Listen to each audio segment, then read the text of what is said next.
Amante Padre, que esté en los cielos, en la tierra y en todo lugar. Nosotros, Señor, hemos reconocido y creído que usted es el único Dios, el que nos formó en el vientre de nuestra madre, el que nos ha creado y ha puesto tantos órganos en nuestro cuerpo solo con el fin de que le demos gloria a su nombre. Amén. Así que al estar aquí, queremos, Señor, estar a tono con ese propósito con el cual nos hizo. Y queremos glorificarle en toda manera, con la mirada, con el pensamiento, con el oído y con todo lo que somos. Amén. Porque, Señor, hay de nosotros si comparecemos de una manera trivial y también sin propósito alguno. Padre, ya sabemos también que así como usted es amor, también es fuego consumidor. Por lo tanto, nos humillamos ante su presencia y lo reconocemos como el Dios santo, santo, santo, y quien merece toda la honra y la gloria. Bendíganos en esta hora, que su palabra, Señor, nos llene y nos indique cuál es su voluntad. Lo rogamos en el nombre de Jesús. Amén. Este día, hermanos, en el seminario profético La Revelación de Jesucristo, en su tema número 38, vamos a dar inicio al estudio de otra profecía que tiene que ver con la iglesia verdadera a partir del momento cuando ella le da cumplimiento a Génesis 3:15. Vamos a mirar el desarrollo más intenso del gran conflicto entre los obedientes de la simiente de la mujer, como ya dije, de Génesis 3:15, y los desobedientes de la simiente de la serpiente, símbolo de Satanás. Siendo estos últimos una mayoría, nosotros miraremos cómo, dirigidos por Satanás, se van a enfocar en destruir a los obedientes hijos de Dios. Y cuando digo que vamos a iniciar el estudio de esta profecía, es porque nos va a tomar 3 o más sábados realizar dicho estudio. Vamos a titular el tema de nuestro estudio esta mañana: la mujer, el niño y el dragón. Abramos la Biblia en Apocalipsis 12, versículos 1 al 6. Apocalipsis 12, versículos 1 al 6.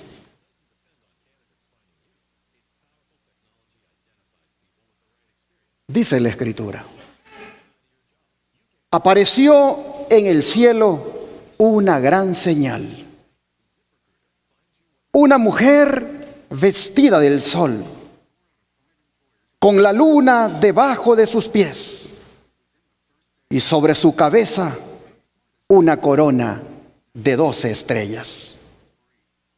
Y estando encinta, clamaba con dolores de parto en la angustia del alumbramiento. También apareció otra señal en el cielo. He aquí un gran dragón escarlata, que tenía 7 cabezas y 10 cuernos, y en sus cabezas 7 diademas. Y su cola arrastraba la tercera parte de las estrellas del cielo, y las arrojó sobre la tierra. Y el dragón se paró frente a la mujer que estaba para dar a luz, a fin de devorar a su hijo tan pronto como naciese. Y ella dio a luz un hijo varón, que regirá con vara de hierro a todas las naciones. Y su hijo fue arrebatado para Dios y para su trono. Y la mujer huyó al desierto, donde tiene lugar preparado por Dios, para que allí la sustenten por 1260 días.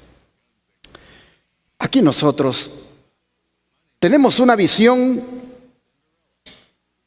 ni más ni menos que de la iglesia verdadera. El Señor se la muestra a Juan bajo el símbolo de una mujer lujosamente ataviada, pues dice que está vestida del sol, con la luna debajo de sus pies y una corona de 2 estrellas. Pero, ¿por qué simbolizar a la iglesia con una mujer? Es que solo una mujer le puede dar cumplimiento a la profecía de Génesis 3:15. Y es interesante cómo en las Escrituras la iglesia siempre ha sido simbolizada por una mujer, tanto en el Antiguo como en el Nuevo Testamento. Veamos algunos ejemplos. Isaías 54. Isaías 54, versículos 5 al 8.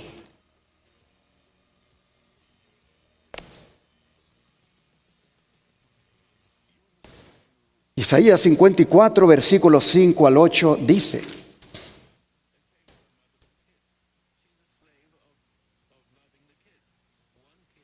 porque tu marido es tu hacedor, Jehová de los ejércitos es su nombre, y tu redentor, el Santo de Israel, Dios de toda la tierra, será llamado. Porque como a mujer abandonada y triste de espíritu, te llamó Jehová, y como a la esposa de la juventud que es repudiada, dijo el Dios tuyo: por un breve momento te abandoné, pero te recogeré con grandes misericordias. Hermanos y hermanas, ¿qué Dios más bueno el Dios al cual servimos? ¿Qué Dios más bueno el Dios al cual usted y yo adoramos? Miren ustedes cómo Él aquí se expresa. Su relación con nosotros, por la forma como Él se expresa, es como la relación de un esposo que ama a su esposa. Pero interesante, es un amor tan peculiar que yo no sé si habrá algún esposo que lo tenga. Pues Él dice que aunque ella le abandona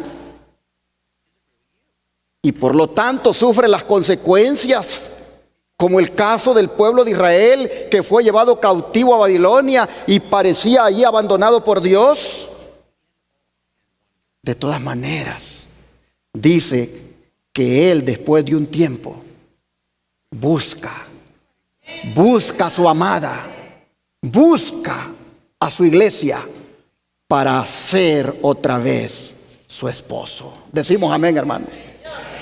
Solo Dios puede hacer eso. El Espíritu de profecía dice: como todas las demás excelentes dádivas que Dios confió a la custodia de la humanidad, el matrimonio fue pervertido por el pecado. Pero el propósito del Evangelio es restablecer su pureza y hermosura. Tanto en el Antiguo como en el Nuevo Testamento se emplea el matrimonio para representar la unión tierna y sagrada que existe entre Cristo y su pueblo, los redimidos a quienes Él adquirió al precio del Calvario. Discurso Maestro Jesucristo, página 57. Por eso le dice en Isaías, tu esposo, le dice, es tu redentor. ¿Por qué? Porque la redimió a precio de sangre en la cruz del Calvario. Hermanos y hermanas, pero refiriéndose a la manera más específica que hemos leído en Isaías, vean lo que dice la siguiente declaración. Todo el capítulo 54 de Isaías es aplicable al pueblo de Dios. y se cumplirá cada especificación de la profecía.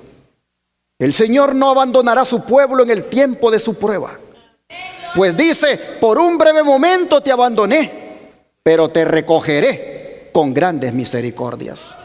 Con un poco de ira escondí mi rostro de ti por un momento, pero con misericordia eterna tendré compasión de ti, dijo Jehová tu Redentor.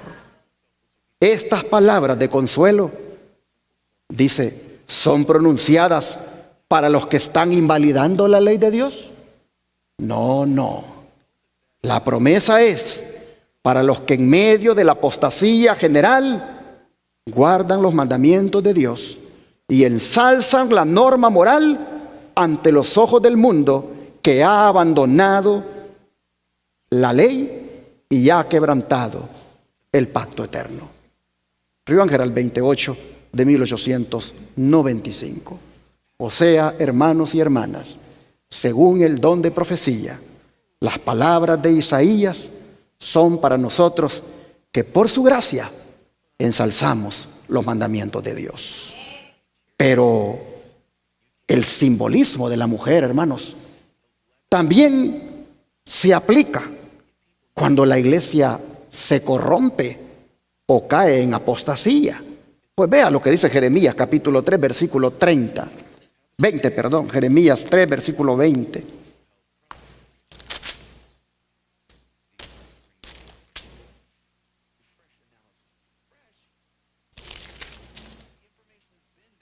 Pero como la esposa infiel abandona a su compañero, así prevaricasteis contra mí, oh casa de Israel, dice Jehová.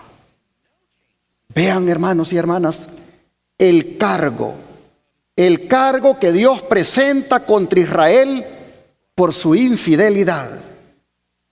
Ellos estaban unidos a Jehová por pacto matrimonial, pero habían quebrantado el pacto y sido desleales contra Dios. Por eso Él la llama esposa infiel. Ah, mis hermanos y hermanas, pero esto es reiterado también por el profeta Ezequiel. Pues vean lo que él dice en el capítulo 23 de su libro. Ezequiel 23, versículos 2 al 11.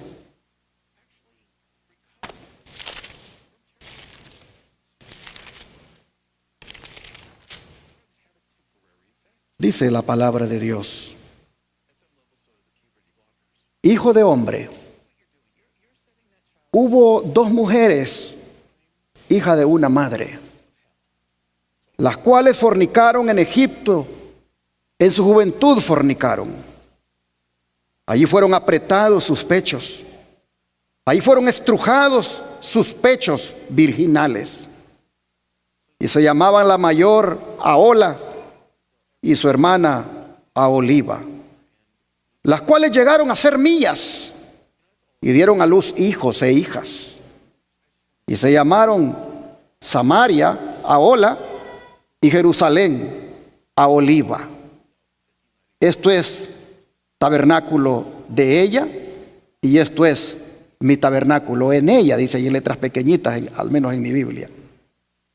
Y Ahola cometió fornicación aún estando en mi poder, y se enamoró de sus amantes, los asirios, vecinos suyos, vestidos de púrpura, gobernadores y capitanes, jóvenes, codiciables, todos ellos, jinetes que iban a caballo. Y se prostituyó con ellos, con todos los más escogidos de los hijos de los asirios, y con todos aquellos de quienes se enamoró. Se contaminó con todos los ídolos de ellos. Y no dejó sus fornicaciones de Egipto, porque con ellas se echaron en su juventud, y ellos comprimieron sus pechos virginales y derramaron sobre ellas su fornicación. Por lo cual la entregué en mano de sus amantes, en mano de los hijos de los asirios de quienes se había enamorado.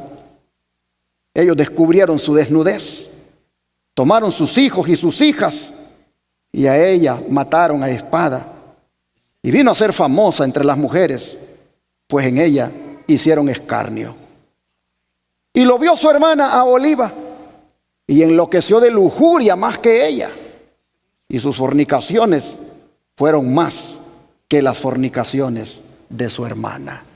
Y ya no le sigo porque no llevaría mucho tiempo para seguir viendo las barbaridades que hizo Aholiba, el nombre simbólico para Jerusalén. Si ustedes se fijaron, Dios se refiere a su iglesia como dos mujeres fornicarias o infieles con el nombre de Ahola y Aholiba. Ahola en referencia a Samaria y Aholiba en referencia a Jerusalén.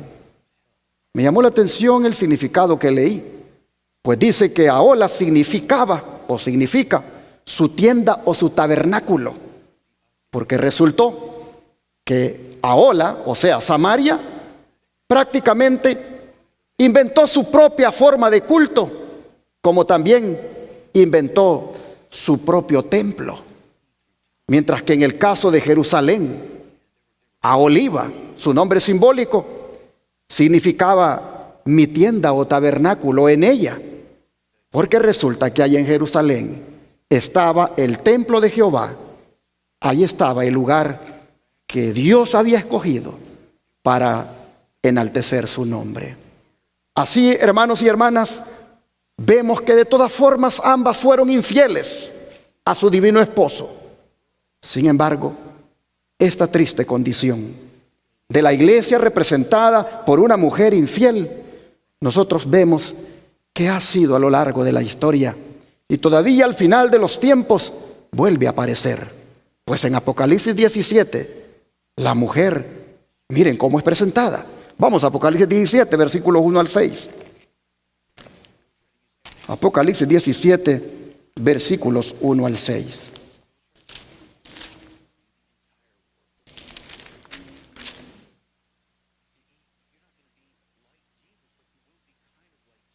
Vino entonces uno de los 7 ángeles que tenían las 7 copas y habló conmigo diciéndome: ven acá y te mostraré la sentencia contra la gran ramera, la que está sentada sobre muchas aguas, con la cual han fornicado los reyes de la tierra, y los moradores de la tierra se han embriagado con el vino de su fornicación. Y me llevó en el espíritu al desierto, y vi una mujer sentada sobre una bestia escarlata, llena de nombres de blasfemia, que tenía 7 cabezas y 10 cuernos. Y la mujer estaba vestida de púrpura y escarlata, y adornada de oro, de piedras preciosas y de perlas, y tenía en la mano un cáliz de oro lleno de abominaciones y de la inmundicia de su fornicación. Y en su frente un nombre escrito, un misterio: Babilonia la grande, la madre de las rameras y de las abominaciones de la tierra. Vi a la mujer ebria de la sangre de los santos y de la sangre de los mártires de Jesús. Y cuando la vi, quedé asombrado con gran asombro. Hermanos y hermanas, ¿quién es esta mujer que simboliza a esta iglesia que se prostituye con los gobernantes de la tierra, con los magnates? ¿Quién es ella? El don de profecía nos lo dice así: la potencia que por tantos siglos dominó con despotismo sobre los monarcas de la cristiandad es Roma. Y cuando habla de Roma, está hablando, hermanos, de la Roma papal. Dice: la púrpura y escarlata, el oro y las piedras preciosas y las perlas describen como a lo vivo la magnificencia y la pompa más que reales de que hacía gala la arrogante sede romana. Todavía se miran esos colores en los atuendos que usan sus líderes de esta iglesia.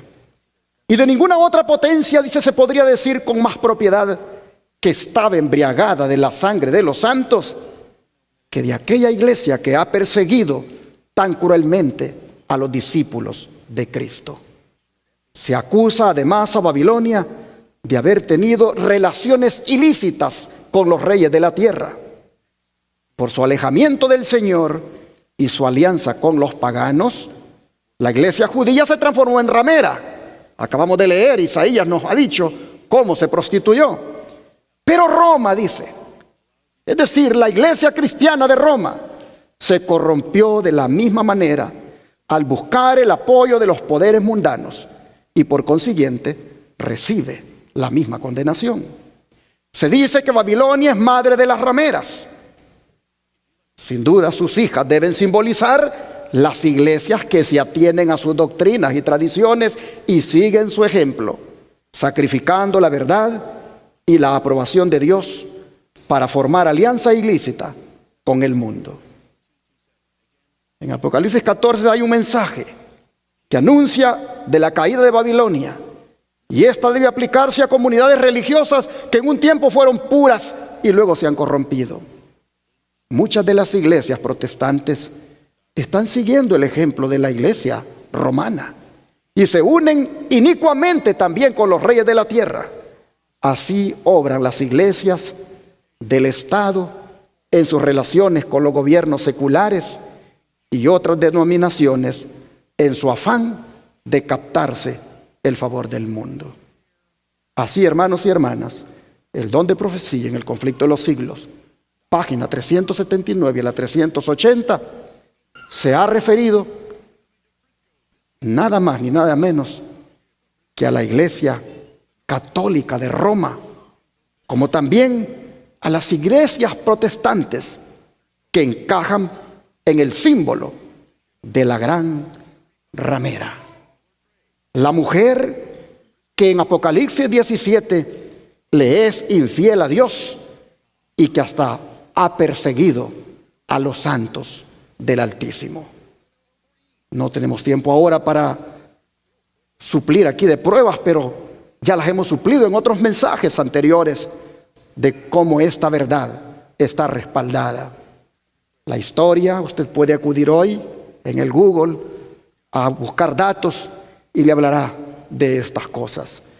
Pero en contraste, hermanos, en contraste con esta iglesia apóstata, con esta iglesia que se prostituye, que como una ramera le es infiel a Dios, en contraste con esta mujer, nosotros hemos visto en Apocalipsis 12 que se destaca esta otra mujer, esta que está vestida del sol y que tiene la luna debajo de sus pies y su cabeza coronada de 2 estrellas, la cual, como dije al principio, es símbolo de la iglesia verdadera. Algunos se desconciertan porque Juan la mira en el cielo y se apresuran y dicen, es la Virgen María.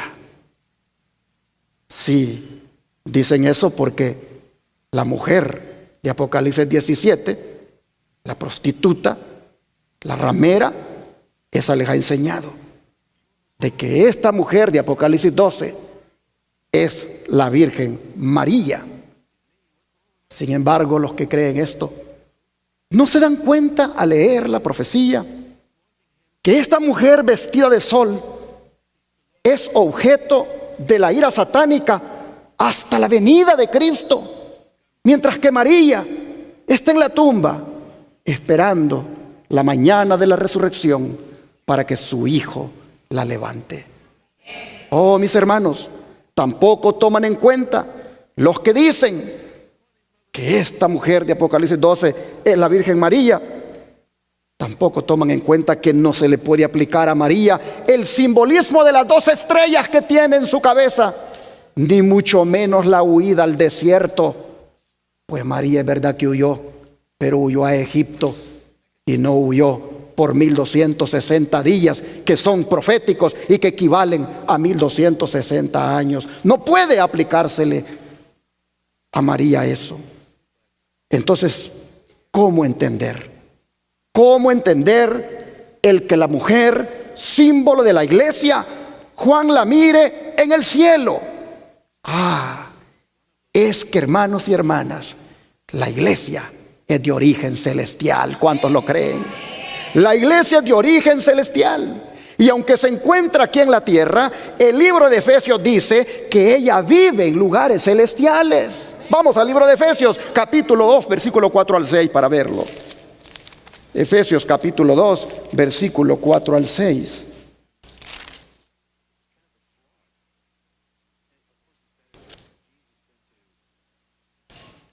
Y la escritura dice: pero Dios, que es rico en misericordia, por su gran amor con que nos amó, aun estando nosotros muertos en pecado, nos dio vida juntamente con Cristo. Por gracia sois salvos. Y juntamente con Él nos resucitó y asimismo nos hizo sentar en los lugares celestiales con Cristo Jesús. Si ustedes notan, lo mismo que se dice de Cristo, se dice de nosotros, la iglesia. Cristo resucitó y está sentado a la diestra del Padre en los lugares celestiales. Amén. Pero nosotros hemos leído que también nosotros ya resucitamos y estamos sentados con Cristo en los lugares celestiales. ¿Cómo puede ser esto así? ¿Cuál es la base que Pablo tiene para afirmar que lo mismo que le sucedió a Cristo cuando resucitó, ya nos sucedió a nosotros también?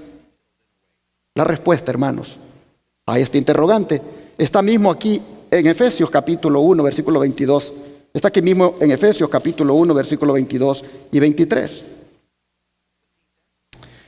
Dice: y sometió todas las cosas bajo sus pies, y lo dio por cabeza sobre todas las cosas a la iglesia, la cual es su cuerpo, la plenitud de aquel que todo lo llena en todo.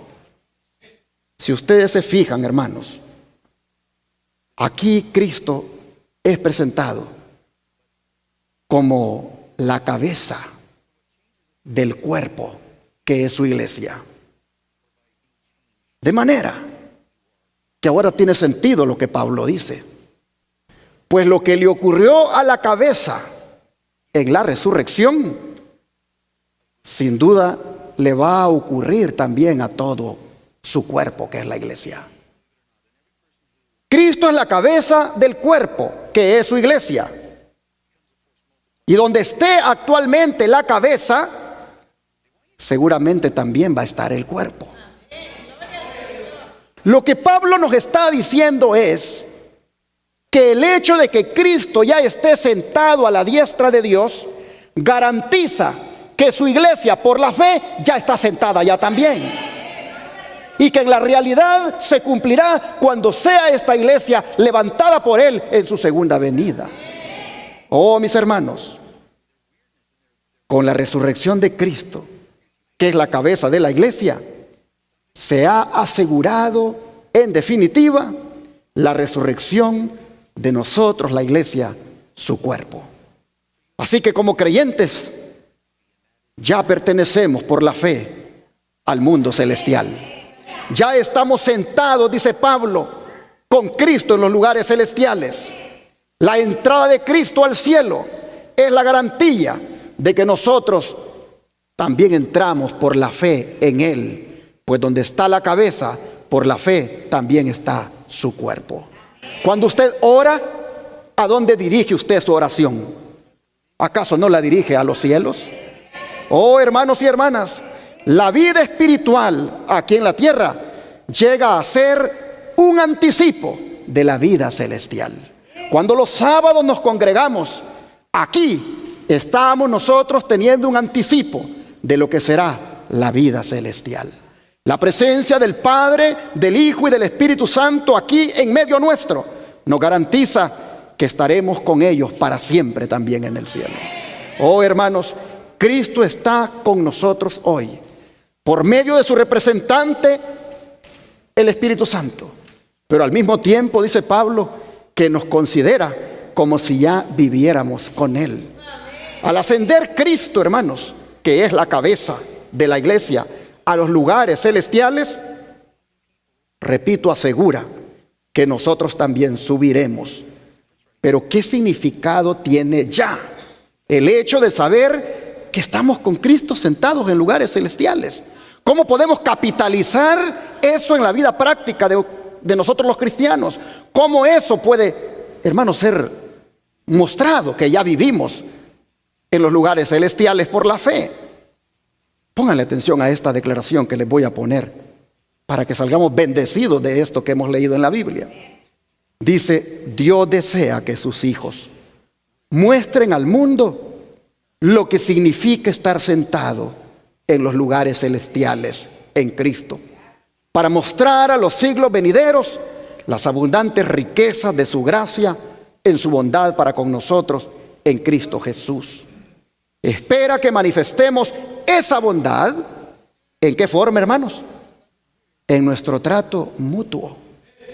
El Señor desea que sus hijos se estimen unos a otros como comprados por la sangre de Cristo. Y cuando hagan eso, sabrán lo que significa estar sentado en los lugares celestiales con Cristo. Nuestros labios necesitan ser santificados con un carbón encendido del altar de Dios. Entonces hablaremos palabras que eleven, refinen y ennoblezcan, palabras llenas de la fragancia de la justicia de Cristo, palabras que sean sabor de vida para vida. Así está escrito en el matinal en lugares celestiales, página 323. Pero fíjense ustedes cómo uno muestra que ya está sentado con Cristo en los lugares celestiales: en el trato que uno da al semejante, en la manera como uno habla, en el tono que uno inclusive utiliza para hacer saber lo que piensa. No digamos en el trato que tenemos como hermanos. Recuerden, hermanos y hermanas, que el mundo tiene derecho a saber cómo es vivir en lugares celestiales. El mundo tiene derecho a saberlo. Y quienes se lo pueden demostrar al mundo somos nosotros, en la medida en que dejamos que el Señor more en nosotros, en la medida en que permitimos que Él gobierne nuestra mirada, nuestro oído, nuestra boca, nuestros pensamientos, nuestros actos. El mundo conocerá qué significa estar sentado ya en los lugares celestiales. Así, hermanos y hermanas, vemos entonces que está justificado el hecho de que la iglesia Juan la mire, que aparece en el cielo. Pero ¿por qué Juan vio a la iglesia simbolizada por la mujer vestida del sol? ¿Te has preguntado por qué la miró como vestida del sol? Oh, mis hermanos, es que Juan la miró resplandeciente, la miró iluminada. Y esto no es otra cosa que es porque ella está vestida del sol de justicia, el cual es Cristo. Vean cómo Malaquías se refiere a Cristo aquí en capítulo 4, versículo 2. Malaquías capítulo 4, verso 2. Malaquías 4, versículo 2. Dice: mas a vosotros, los que teméis mi nombre, nacerá el sol de justicia, y en sus alas traerá salud, dicen unas Biblias, y la que yo tengo dice traerá salvación. Porque, hermanos, la salud y la salvación son sinónimos. Dice: y saldréis y saltaréis como becerros de la manada. Vean ustedes cómo el profeta habla aquí. Todos los intérpretes concuerdan que este sol de justicia al cual Malaquías se refiere no es otro que el Señor Jesús. Porque como el sol es fuente de luz, también Cristo es fuente de luz. ¿Acaso ¿No dijo él, yo soy la luz del mundo? Oh, mis hermanos, el sol de justicia aquí es representación o símbolo de Jesús. Pero qué cosa maravillosa. Dice que cuando nazca el sol de justicia, en los corazones de aquellos que permiten que nazca, Él trae, dice, en sus alas salud, salvación. Oh, hermanos y hermanas, el Señor Jesús, cuando viene a la vida del que lo acepta de corazón, cuando viene a la vida de aquel que le recibe y se dedica por el resto de sus días a ser su discípulo, cuando Cristo viene a la vida de esa persona, este viene a ser como los terneritos que son sacados del corral. Cuando ellos son sacados del corral, dice Malaquías, estos salen, dice, pero alegres, brincando, saltando. Así, dice, es la felicidad de aquel que tiene a Cristo en su vida. Oh, hermanos y hermanas, ¿cuántos de ustedes están contentos de haber recibido a Cristo en su corazón? Como el sol de justicia vino para iluminar su vida, como el sol de justicia todos los días debe amanecer en nosotros para iluminar nuestra senda, para iluminar nuestra manera de vivir. Así la iglesia entonces está justificado que Juan la mire como vestida del sol, porque ella está vestida de Cristo, el sol de justicia. Con razón dice el apóstol Pedro que nosotros como iglesia deberíamos vestirnos de Jesús. Romanos 13, mire cómo lo dice el apóstol Pablo, perdón, Romanos 13, versículo 12. Romanos 13, versículo 12.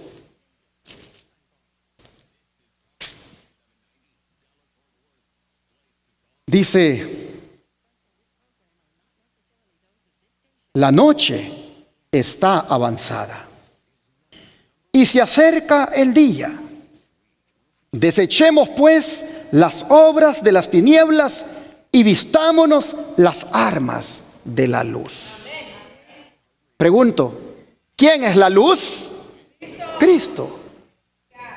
Yo soy la luz del mundo, dijo él, en referencia a yo soy el sol de justicia. Y Pablo dice, vístanse de las armas que él tiene, vístanse de las armas de la luz. Nosotros vemos que Juan mira a la iglesia vestida del sol, vestida de Cristo, porque ella está vestida de las armas de la luz. ¿Y cuáles son las armas de la luz? ¿Cuáles son las armas de Cristo? No las vamos a leer, pero ustedes saben que en Efesios se habla de una armadura que un soldado se debe poner. Esa armadura, hermanos y hermanas, son las armas de la luz, las cuales nosotros debemos vestir. Pero interesante el verso 14. Vean ustedes cómo Pablo habla ahora, siempre aquí de Romanos 12, verso 14. Dice, si no vestío del Señor Jesucristo y no proveáis para los deseos de la carne. Así, hermanos y hermanas, la palabra del Señor nos dice que el cristiano, que la iglesia debe vestirse de Cristo, la luz, vestir sus armas. Llama la atención que para que podamos vestirnos de las armas de la luz, hay que desvestirnos.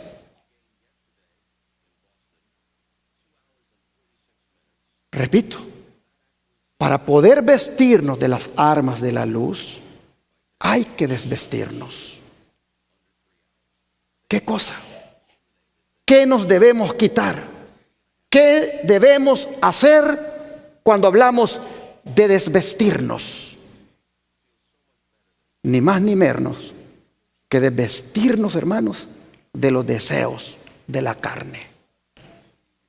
Para poder vestirnos de las armas de la luz, hay que desvestirnos de los deseos de la carne. De lo contrario, solo pretenderíamos andar armados con las armas de la luz, pero sin que ellas nos den su protección, porque la vestimenta carnal no deja que las vestimentas de las armas de la luz protejan en todas las áreas de nuestra vida. Es necesario tener claros que debemos de vestirnos de la carne, de los deseos carnales. Pero si hay una descripción en el Antiguo Testamento que describe de una manera tan vívida esto de que la iglesia está vestida de luz, es la que se encuentra en el Cantar de los Cantares. Vamos a buscar aquí en el libro de Cantares, capítulo 6, versículo número 10.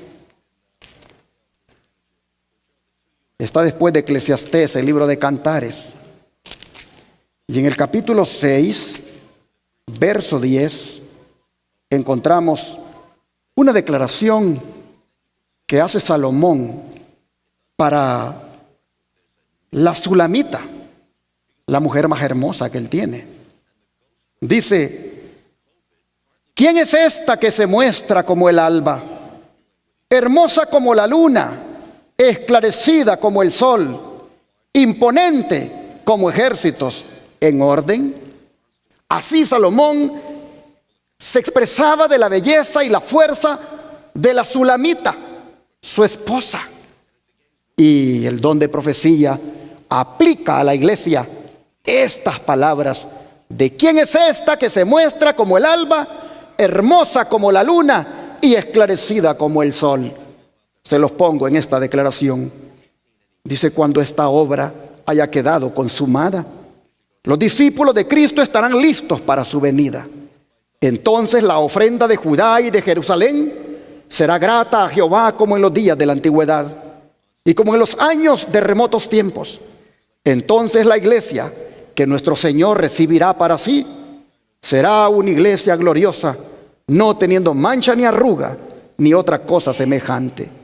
Entonces ella aparecerá como el alba, hermosa como la luna, esclarecida como el sol, imponente como ejército, con banderas tremolantes.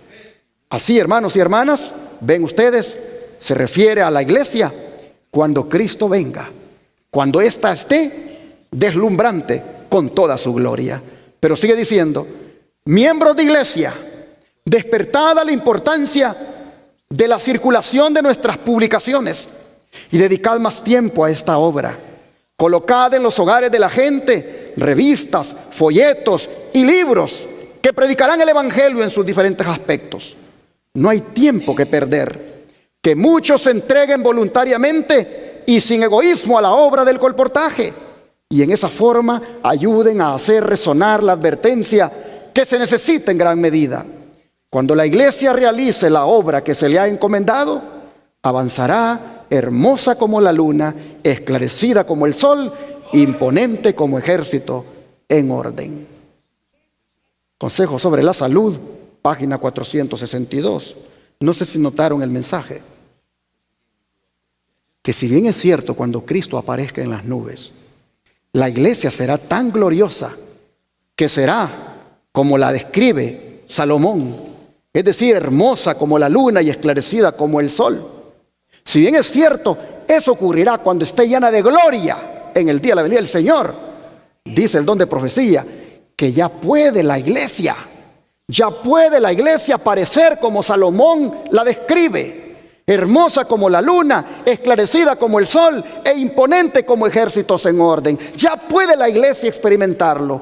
¿Cuándo? Dice, cuando sale a predicar el evangelio, cuando sale y va tocando puertas, cuando sale y va compartiendo estudios bíblicos, cuando sale y va regalándole a otros revistas, libros que tienen el mensaje. Cuando como iglesia nos dedicamos a esa tarea misionera, allí dice, comenzamos a ser hermosa como la luna, esclarecida como el sol e imponente como ejércitos en orden. De manera que no nos perdamos tan grande privilegio, no nos perdamos de experimentar desde ya lo que será la iglesia cuando gloriosamente Jesús se la lleve. Empecemos a vivirlo ya siendo, hermanos, una iglesia misionera 100%. El don de profecía sigue diciendo: el Señor ha provisto a su iglesia de capacidades y bendiciones para que presente ante el mundo una imagen de su propia suficiencia y para que su iglesia sea completa en Él, una constante representación de otro mundo, el mundo eterno, regido por leyes superiores a las terrenales. Voy a leerlo otra vez. El Señor ha provisto a su iglesia, ¿de qué cosa? De capacidades y bendiciones. ¿Para qué? Para que presente ante el mundo una imagen de su propia suficiencia, la del Señor, y para que su iglesia sea completa en Él, una constante representación de otro mundo, el mundo eterno, regido por leyes superiores a las terrenales. En otras palabras, hermanos y hermanas, la iglesia está capacitada por el Señor para que hable del reino eterno que le espera a aquel que ame al Señor. Sigue diciendo: su iglesia ha de ser un templo erigido a la semejanza divina, y el arquitecto angelical ha traído su áurea vara de medir del cielo, y cada piedra debe ser labrada y escuadrada según la medida divina, y pulida para brillar como emblema del cielo, irradiando en todas direcciones los rayos brillantes y claros del sol de justicia. La iglesia ha de ser alimentada del maná celestial y mantenida bajo la única guardia de su gracia, revestida con la armadura completa de luz y justicia eterna. Entra en su final conflicto. La escoria, el material inútil, será consumida, y la influencia de la verdad testifica ante el mundo de su carácter santificador y ennoblecedor. Estos testimonios para ministros, página 13 a la 14, y es en relación a lo que la iglesia puede hacer ya en el aspecto evangelístico, en el área misionera. Así, hermanos y hermanas, queda justificado, como dijimos, el hecho de que la iglesia, Juan la mire vestida del sol, iluminada por Cristo, iluminada por la gracia de Cristo, y va siendo también luz para otros. Pues dijo Cristo que Él era la luz del mundo, pero también dijo: vosotros sois la luz del mundo. En la medida en que reflejamos a Cristo en nuestra vida, nos venimos a convertir en luz en medio de las tinieblas. Oh, hermanos y hermanas, pero ¿qué de la luna? ¿Por qué Juan mira a la iglesia simbolizada por una mujer que está parada sobre la luna? Diversos comentadores han concordado que la luna es símbolo del sistema de ritos y sombras de los tiempos del Antiguo Testamento, los cuales fueron obedecidos, seguidos y practicados por la iglesia, pero que cuando Jesús vino fueron eclipsados, porque la luna brilla en la medida en que el sol le da su luz. Pero cuando Cristo vino, ritos y ceremonias no brillaron más, porque ahora Cristo estaba en la tierra para ser el Cordero de Dios que quitaría los pecados del mundo. De manera que la luna, hermanos y hermanas, viene a ser el símbolo, repito, del sistema de ritos y sombra de el Antiguo Testamento, que quedaron eclipsados con la luz de Cristo cuando vino a este mundo. Pero no podemos dejar sin entender lo de las 12 estrellas, pues esto lo que simboliza es que la iglesia del Señor ha sido organizada bajo el fundamento de 12 patriarcas en el Antiguo Testamento y 12 apóstoles en el Nuevo Testamento.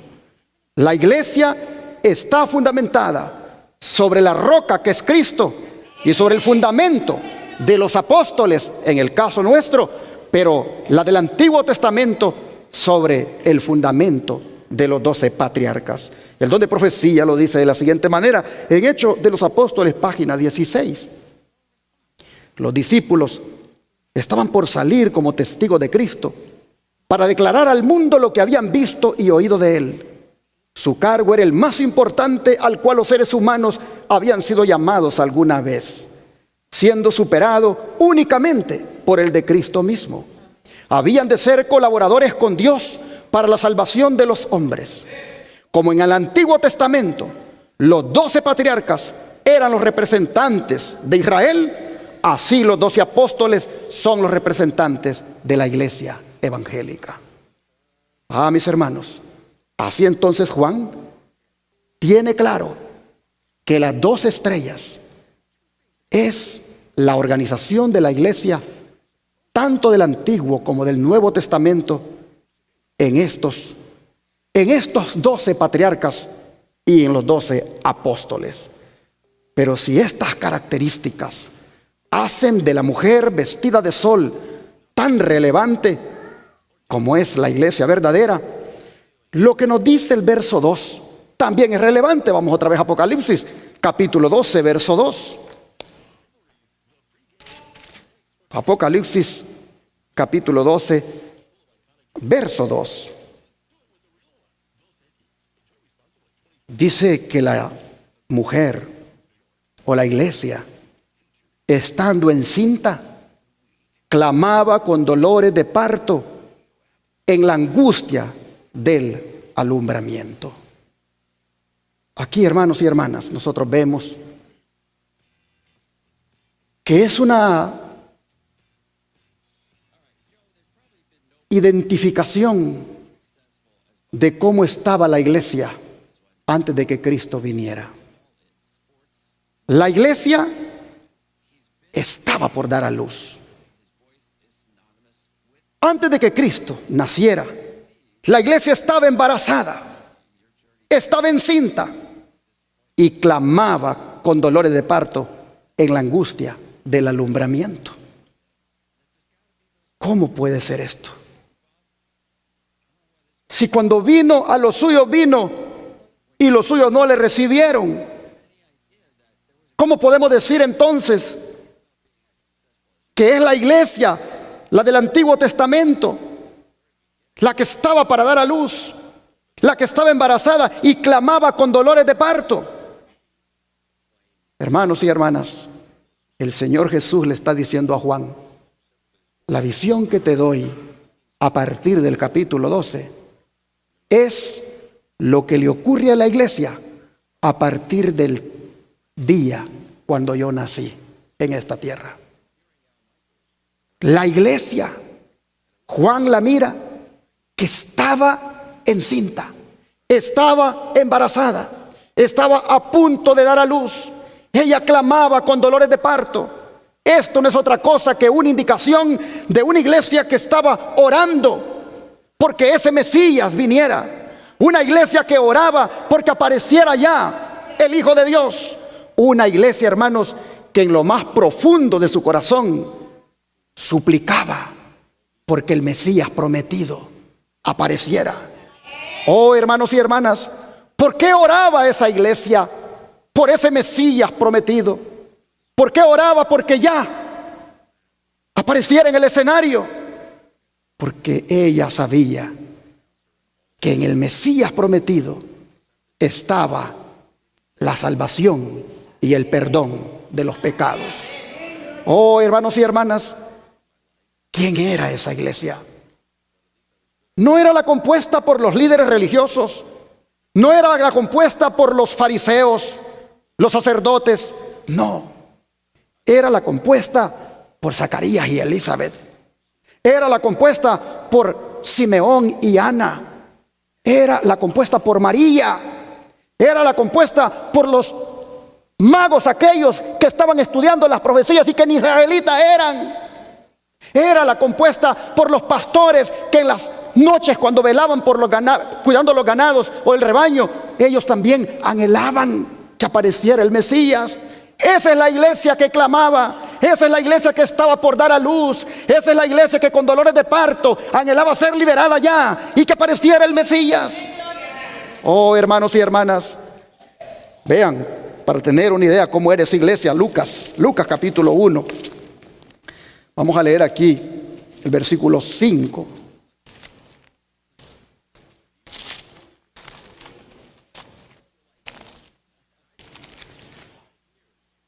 Lucas capítulo 1, versículo 5.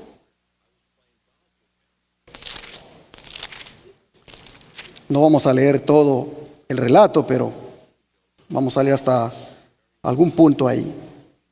Dice: hubo en los días de Herodes, rey de Judea, un sacerdote llamado Zacarías, de la clase de Abías. Su mujer era de las hijas de Aarón y se llamaban Elizabeth.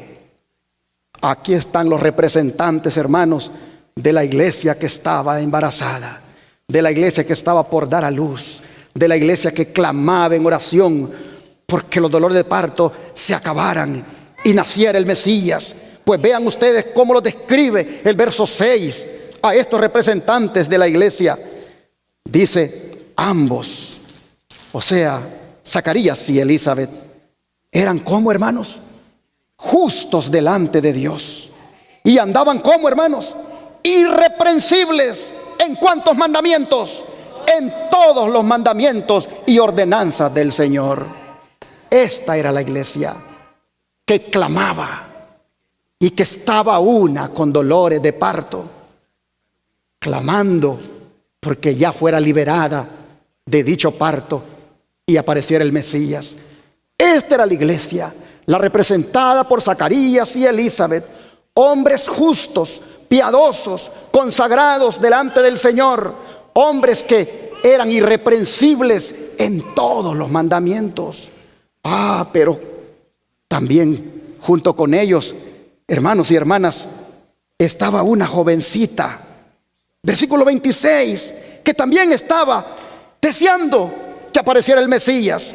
Dice el versículo 26: al sexto mes, el ángel Gabriel fue enviado por Dios a una ciudad de Galilea llamada Nazaret, a una virgen desposada con un varón que se llamaba José, de la casa de David, y el nombre de la virgen era María. Y entrando el ángel en donde ella estaba, salve muy favorecida, el Señor es contigo, bendita tú entre las mujeres. Mas ella, cuando le vio, se turbó por sus palabras y pensaba: ¿qué saludo sería ese? Entonces el ángel le dijo: María, no temas, porque has hallado gracia delante de Dios. Y ahora concebirás en tu vientre y darás a luz un hijo, y llamarás su nombre Jesús. Este será grande y será llamado Hijo del Altísimo, y el Señor Dios le dará el trono de David su padre, y reinará sobre la casa de Jacob para siempre, y su reinado no tendrá fin.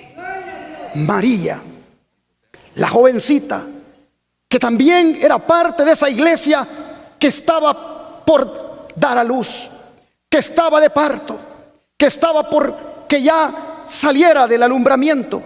María, hermanos y hermanas, el Señor la escoge para que en representación de esa iglesia de la cual Zacarías y Elizabeth eran miembros, ella fuera la privilegiada de que en su vientre el Espíritu Santo se encargara de que allí Jesús fuera concebido. Oh, hermanos y hermanas, uno puede seguir leyendo de esa iglesia que estaba para dar a luz, como también lo muestra aquí Lucas 3, versículo 15. Miren ustedes, Lucas 3, versículo 15.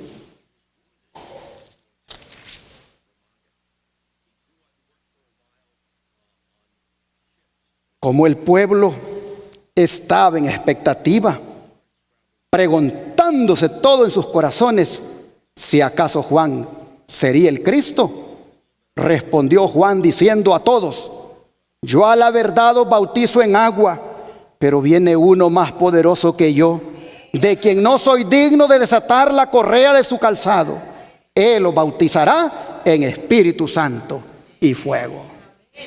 Pero fíjense cómo dice el verso 15, hermanos, que el pueblo estaba en expectativa, preguntándose todos en sus corazones si acaso Juan sería el Cristo.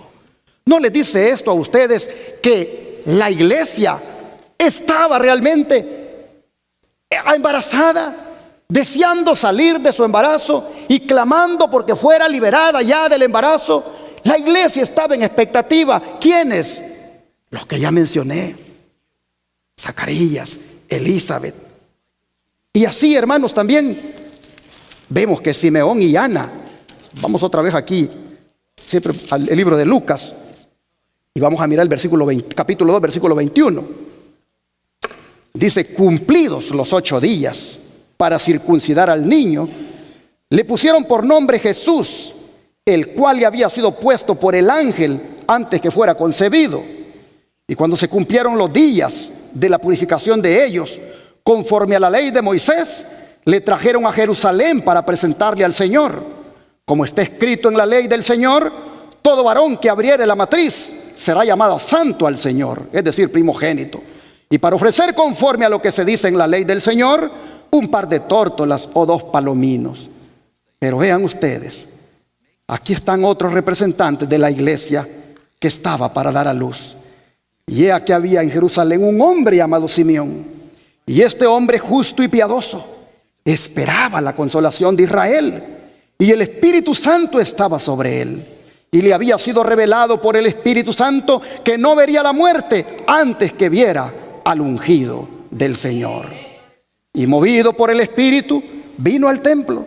Y cuando los padres del niño Jesús lo trajeron al templo para hacer por él conforme al rito de la ley, él lo tomó en sus brazos y bendijo a Dios diciendo: ahora, Señor, despides a tu siervo en paz, conforme a tu palabra, porque han visto mis ojos tu salvación, la cual has preparado en presencia de todos los pueblos, luz para revelación a los gentiles y gloria de tu pueblo Israel.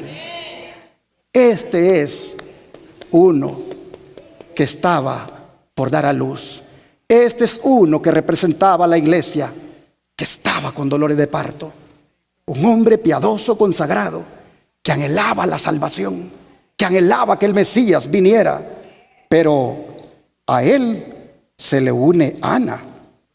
Pues dice el versículo 36: estaba también allí Ana, profetisa, hija de Fanuel, de la tribu de Aser, de edad muy avanzada, pues había vivido con su marido 7 años desde su virginidad, y era viuda hacía 84 años, y no se apartaba del templo, sirviendo de noche y de día con ayunos y oraciones. Esta, presentándose en la misma hora, daba gracias a Dios y hablaba del niño a todos los que esperaban la redención en Jerusalén. Así nosotros vemos cómo los versículos 1 y 2 cubren un periodo de tiempo comenzando justo antes del inicio de la era cristiana, cuando la iglesia fervientemente añoraba y esperaba el advenimiento del Mesías. Y se extiende ese tiempo, hermanos, hasta cuando completamente la iglesia esté completamente, valga la redundancia, coronada de gloria en la venida del Señor. La mujer de Apocalipsis 12, Juan la mira con dolores de parto, porque anhelaba que su hijo naciera. Y esto, repito, es una señal de cómo los fieles de aquella iglesia anhelaban la primera venida de Cristo.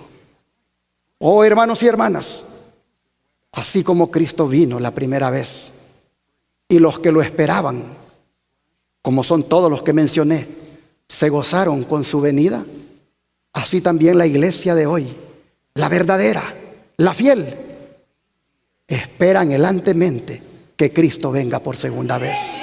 Y como la iglesia de antaño se gozó en la primera venida, la iglesia de hoy nos gozaremos en su segunda venida.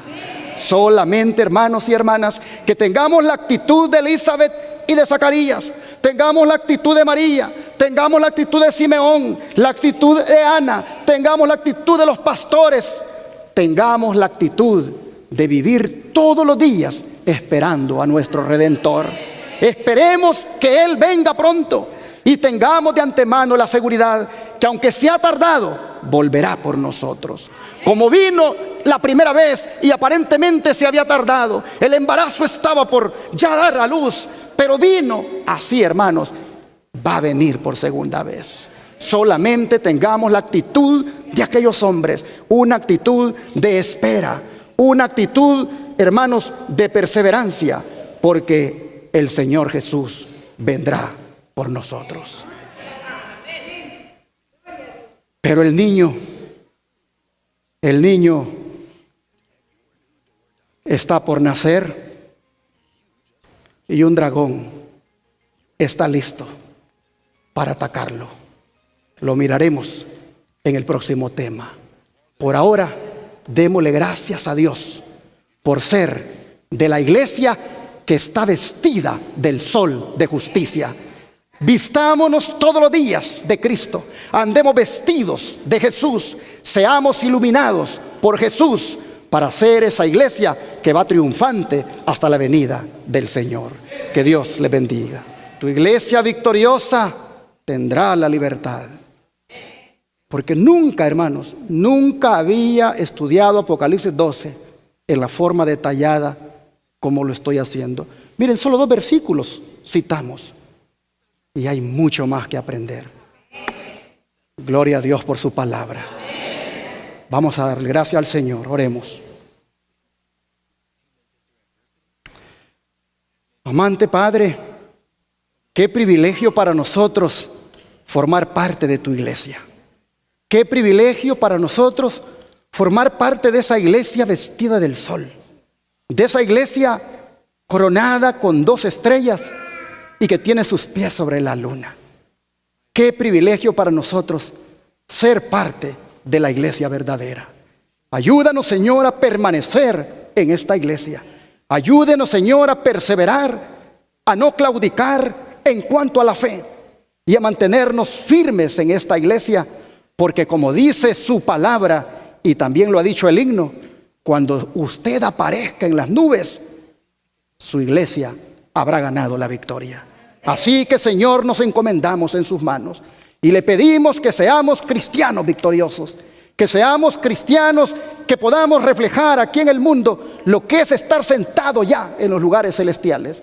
Ayúdenos, por favor, a poder ser iluminados desde ya con su gloria cuando hablamos a otros de usted. Ayúdenos, Padre, a hacer esa iglesia esclarecida como el sol, porque tenemos en nosotros el sol de justicia. Gracias, Padre, se lo pedimos, lo agradecemos en el nombre de Jesús. Amén.